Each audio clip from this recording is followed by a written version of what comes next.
திருப்பூரில் ரங்கராஜ் பாண்டே, மணிகண்டன், பழனி, எழிலரசி, கபிலா விசாலாட்சி, ஹேமவர்த்தினி, நாராயண கோவிந்தன் பங்கேற்கும் சாணக்கியாவின் சில் பட்டிமன்றம் ஆகஸ்ட் 8 சனி மாலை 6 மணிக்கு. இடம் காயத்ரி மஹால், காங்கேயம் ரோடு, திருப்பூர். அனைவரும் வருக. அனுமதி இலவசம். அசாம் வெள்ள பாதிப்பால் உயிரிழந்தோர் எண்ணிக்கை 75ஆக உயர்ந்துள்ளது. அசாமின் பாதிக்கப்பட்ட மாவட்டங்களில் பெரும்பாலான இடங்களில் வெள்ள நீர் வடிய தொடங்கியுள்ளதால் அங்கு உள்ள நிலைமை படிப்படியாக இயல்பு நிலைக்கு திரும்பி வருகிறது. வெள்ளத்தால் பாதிக்கப்பட்ட பெரும்பாலான பகுதிகளில் மின்சாரம் உள்ளிட்ட அத்தியாவசிய சேவைகள் மீண்டும் வழங்கப்பட்டுள்ளன. வெள்ளம் தொடர்பான சம்பவங்களில் உயிரிழந்தவர்களின் குடும்பங்களுக்கு உடற்கூறு ஆய்வு அவசியமின்றி தலா ரூபாய் 4 லட்சம் நிவாரண நிதி வழங்கப்படும் என்று அசாம் முதலமைச்சர் ஹிமந்த பிஸ்வ சர்மா அறிவித்துள்ளார். ஹோர்முஸ் நீரிணையில் அண்மையில் பல வர்த்தக கப்பல்கள் மீது நடத்தப்பட்ட தாக்குதல்களை இந்தியா கடுமையாக கண்டிக்கிறது. அந்த பகுதியில் வர்த்தக கப்பல்கள் மற்றும் பொதுமக்கள் பயன்பாட்டுக்கான கட்டமைப்புகளை குறிவைத்து நடத்தப்படும் தாக்குதல்கள் உடனடியாக நிறுத்தப்பட வேண்டும் என்று இந்தியா வலியுறுத்துகிறது. ஐக்கிய நாடுகள் சபைக்கான இந்தியாவின் நிரந்தர பிரதிநிதி பர்வதநேனி ஹரீஷ் கூறுகையில், அப்பகுதியில் நீட்டித்து வரும் மோதலில் சிறிய இடைவேளைக்கு பிறகு மீண்டும் தாக்குதல்கள் தொடங்கியிருப்பதும் பகைமையும் பதற்றமும் அதிகரித்திருப்பதும் மிகுந்த கவலைக்குரியது என்று கூறியுள்ளார். நீட் யுஜி 2026 வினாத்தாள் கசிவு வழக்கில் தாக்கல் செய்யப்பட்டுள்ள குற்றப்பத்திரிகை மீதான விசாரணையை வரும் ஆகஸ்ட் 3ஆம் தேதி நடத்த சிறப்பு விரைவு நீதிமன்றம் பட்டியலிட்டுள்ளது.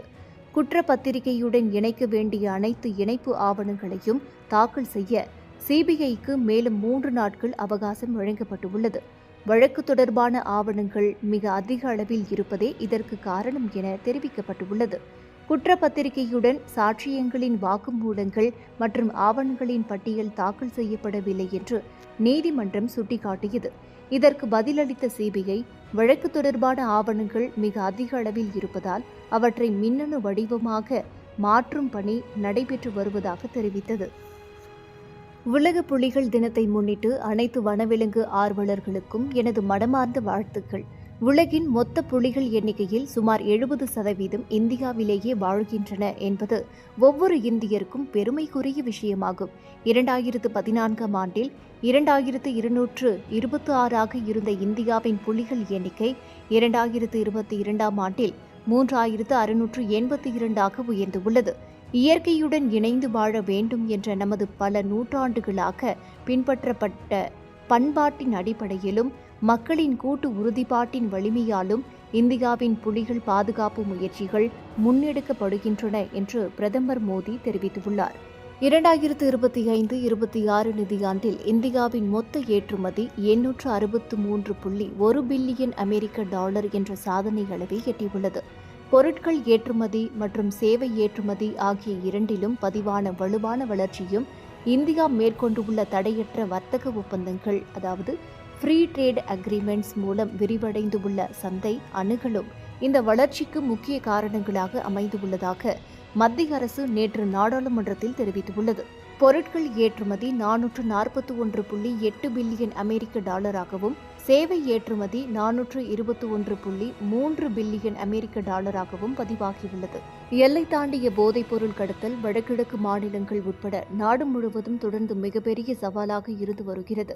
பல்வேறு போதைப்பொருள் தடுப்பு அமலாக்க அமைப்புகள் போதைப்பொருள் கட்டுப்பாட்டு அமைப்பான NCBக்கு அளித்த தகவல்களின்படி 2021 முதல் 25 வரை மொத்தம் 4626 கிலோ ஆம்பெட்டமைன் வகை தூண்டுதல் போதைப் பொருட்கள் மற்றும் 2652 கிலோ ஹெராயின் பறிமுதல் செய்யப்பட்டுள்ளதாக மத்திய உள்துறை இணையமைச்சர் நித்யானந்த் ராய் தெரிவித்துள்ளார். மக்களவை எதிர்க்கட்சித் தலைவர் ராகுல் காந்தி ஒரு மாணவரை முட்டாள் என்று குறிப்பிட்டிருந்தால் அதற்கு கடுமையான எதிர்ப்பை தெரிவிக்கிறோம். அவர் தன்னை தானே முட்டாள் என்று குறிப்பிட்டிருந்தால் அதற்கு எந்த எதிர்ப்பும் இல்லை. மாறாக அதை நாங்கள் வரவேற்கிறோம். தன்னை பற்றி அவர் உணர்ந்து அதை ஏற்றுக்கொண்டு தன்னைத்தானே அந்த வார்த்தையால் குறிப்பிட்டிருப்பது நல்லதே என்று பாஜக MP அனுராக் தாக்கூர் தெரிவித்துள்ளார். மசோதா நிறைவேற்றப்பட்டிருந்தாலும் தற்போது நிலவி வரும் வினாத்தாள் கசிவு பிரச்சினைக்கு இது தீர்வாக அமையாது. தேர்வுக்கான வினாத்தாள்களை தயாரிக்கும் நடைமுறையையோ தேர்வு நடைபெறும் நாளில் அவற்றை பாதுகாப்பாக வழங்கும் செயல்முறையையோ இந்த மசோதா வலுப்படுத்தவில்லை. வினாத்தாள் கசிவு நடந்த பிறகு சம்பந்தப்பட்டவர்களுக்கு கடுமையான தண்டனையை விதிப்பதற்கான ஏற்பாடுகளை மட்டுமே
தொடரக்கூடாது என்று மக்களவை எதிர்க்கட்சித் தலைவர் ராகுல் காந்தி தெரிவித்துள்ளார்.